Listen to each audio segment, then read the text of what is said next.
Gas ईश्वरी क्या सब्जी बना रही है ईश्वरी? आज का ब्लॉग में आपको स्वागत है। तो हम लोग खा रहे हैं आज करेला साग और हम लोग कर रहे हैं अभी आलू को और खाएंगे करेला।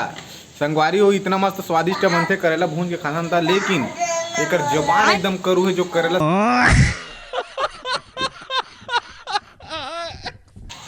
संगवारी हो आप मन में बता देता कि आप मन देख ऐसे का करहन ऐसे चुंदी ला तकूरी पड़ते बड़ा हरामी हो बेटा। अब ऐसे देखा था ना ये नूनी पिलन जलते जलन है जान रे। मोट डौकी बहुत खासियत है। देख करेला अपन हाथ से बनाते मिठाई रब रब भले ओकर मुंह के ओकर जुबान है करू का हो लेकिन मैं तो खुश हूँ ना समझ। पर मैं दुख पात है तोर करा। हाँ मोट डौकी दुख पात है रेगड़ी बन गए मोर साथे साथ में और करेला की सब्जी है ठीक है। और मोट डौकी दांत रखिया करो दार जिला करोना संपर्क कर है नाक लेना मिट्टू जैसे नाक मोट डौकी खासियत वही हरे। जय जोहार संगवारी हो।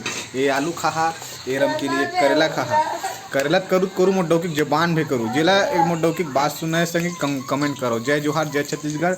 और ऐसे चुंदरी करा तो टूरी पड़ती